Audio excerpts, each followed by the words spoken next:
Thousands of people fall for cyber scams every day, and many are afraid to admit it happened to them. But we found one group brave enough to tell their stories: our parents. They learned the hard way so you don't have to. This is Mom Don't Click That. Hey everybody, welcome back to Mom Don't Click That. We're a show about cybersecurity where we talk to cybersecurity professionals and their parents and get stories about the sometimes dangerous world lying out there in wait for you when you're using the internet. Or in this case, we have a little bit of IRL trouble. We have some people who had some issues that happened in real life. So I'm talking to Matt and Mary today. Matt, you are our cybersecurity professional. Tell us who you are and introduce yourself a little bit. Thanks, Alex. My name is Matt. I am the MediaPro's marketing intern. Great. And who did you bring with us today? This is my beautiful mother, Mary. Mom, would you like to introduce yourself? Yeah, please. Sure. Yes, I'm Mary, and I am a public school teacher, and I teach elementary grades. What's your favorite subject in your grades that you teach? Alex, I love to teach kids to learn how to love to read. Not just learn to read, but I want everyone to love to read. So my mission is always to find that perfect book to match with the child to help them fall in love with it. Good. So Mary, you have not one, but two stories to share with us today. So why don't you start with the first one chronologically and just take us through what happened? Alex, I had a free day and I went shopping. I was very low on cosmetics. And in fact, I hadn't bought any in years. So I went to a department store and, they get you with if you open a credit card, you can get a discount. So my master plan was going to open up a credit card, go pay it off, and then close the credit card. It was genius. Mm-hmm. Yeah, one problem. I forgot about the credit card.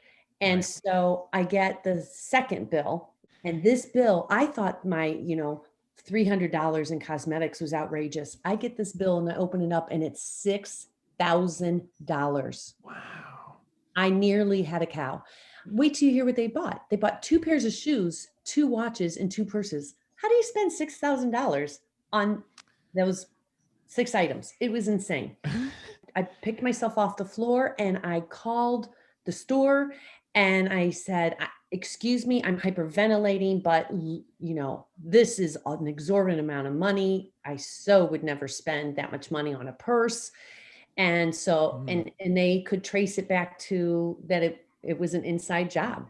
You had already said that you'd forgotten about the card, so I assumed years went by, but this was right away. This was the second bill. I guess what does it mean? What do you mean that it was like, which inside? Was it inside the credit card company? Was it inside the store? In order for that to have happened, it had to be somebody who had access to all my information promptly. So I think it happened when I signed up. And it might have been maybe 6 months later that the police contacted me that my identity had been compromised again. Whoa. The police said to me, we are investigating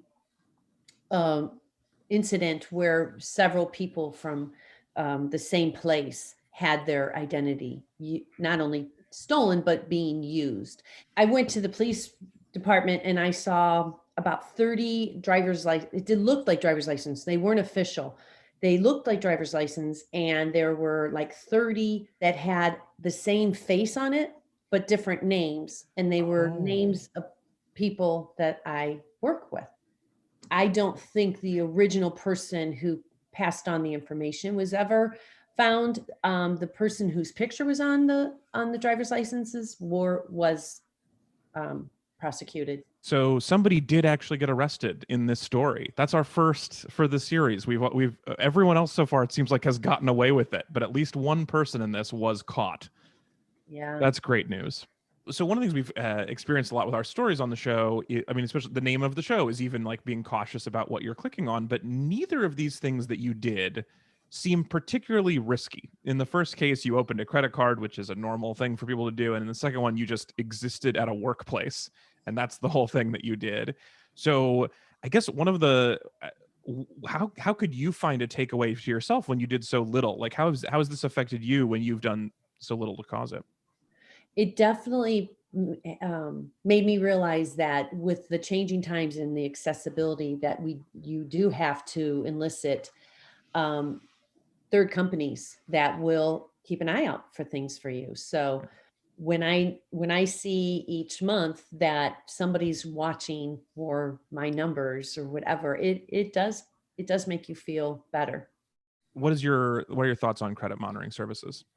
I think credit monitoring services can be a good tool to have. I think the main thing you need to remember is it doesn't make you more secure. It doesn't make it doesn't stop the bad guys, but it will let you know when something happens, which could, lead you to take action quicker. So yeah, it helps you once something has happened, it helps you act faster. But in this case, or in both of these cases, actually, Mary, you caught both of the things fairly quickly. You caught the credit card in the first few weeks, and the police team caught your identity pretty early on. So neither of those would have actually, like, the monitoring wouldn't have stopped either of those things. You can monitor credit, but it's not actually stopping the bad guys. Is there anything you can do to actually prevent people from stealing your identity at this point? One of the best ways to help prevent people stealing your identity is to freeze your credit. What that really does is that stops people from opening up any sort of credit line or apply for a loan, credit cards in your name. You can still spend your credit card, but that's that extra level of security that keeps you safe from people trying to open things or take things in your name. It is an inconvenience, but there's a trade-off there. So it's not permanent. It's something you can do and then undo when you need it. So it's an inconvenience, but it's an extra security measure. And since you're always making a trade-off between security and convenience, this one we think is worth it for a lot of people. Absolutely. Both of these incidents, it seems like the actual theft took place in a workplace.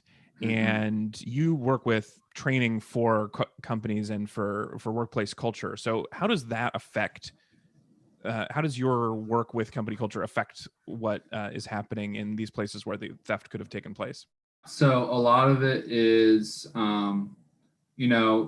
helping people knowing when to report the bad things. So see the signs of when it's happening, knowing how to report it in a safe way, but also feeling confident enough to go to their supervisor, to go to HR or IT, so then they can report it. We are trying to find a way to help people stand up or raise their hand to protect everyone in their company when something fraudulent happens, or when identities are getting stolen in this case. Really, we're just trying to empower people to do the right thing and to know when to do that right thing. And to have a culture of being aware and coming forward when you see things. Culture in the workplace is huge. If you have a poor work culture or community, it's going to be much easier for people to steal identities, for people to get information that your company is trying to protect. Creating that good work culture, which is another thing that we tried to create with our trainings. It helps people feel safe, and it helps people to, protect themselves and protect each other.